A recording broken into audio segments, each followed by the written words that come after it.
Hey there, it's David from Project 42. This is React and Nothing Gained. Today we're checking out a request by a viewer called Not Phase. You requested me to check out the band Slint and Nosferatu Man. I was looking to see if there was only like a lyric video or music video that I could find. Couldn't find one, so we're just going to go for the studio version of the song. Don't know the band, don't know the track obviously if I don't know the band. Well, not obviously, I could have heard a cover of it, I guess, but don't know either one. So we're going to go check this out. Looking forward to it. All hyped up. Had a coffee this morning, so ready to go. Let's do this. Slint and Nosferatu Man.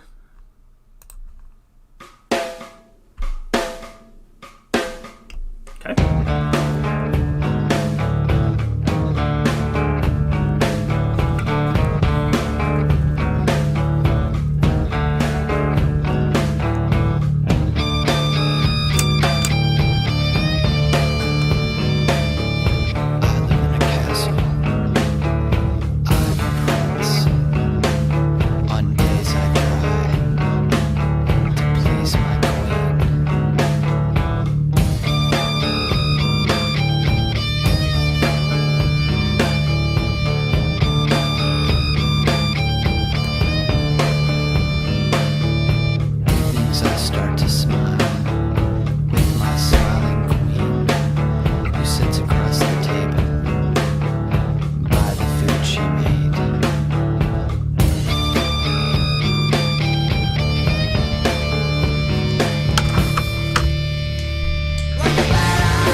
Dun dun dun.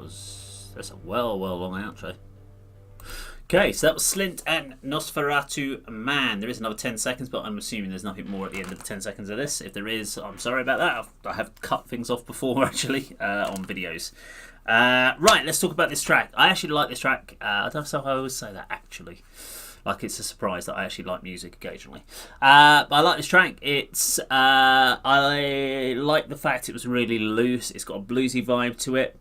I also then kind of wrote down, I've made some notes as I was going as things kind of hit me. So twisted vibe, especially around that guitar, that kind of little guitar vibe that was going on there, little overdrive distortion, makes you feel a little bit off center, which is cool.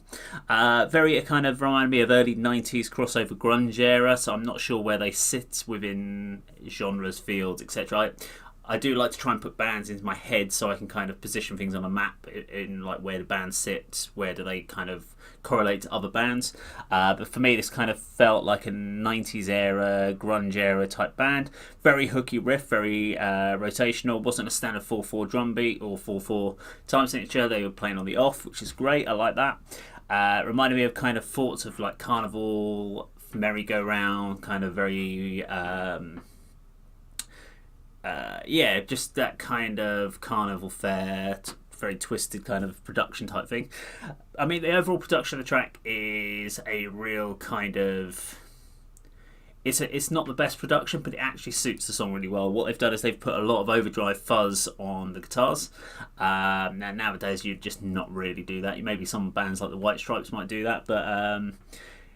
it kind of gave it this really like poor, low fidelity production, but it actually works really well for the track that way. I think if you'd actually done a really strong production with really sharp guitars and layer guitars, it just wouldn't have the same vibe to the song, and it just wouldn't have that impact. So I like what they did with their production.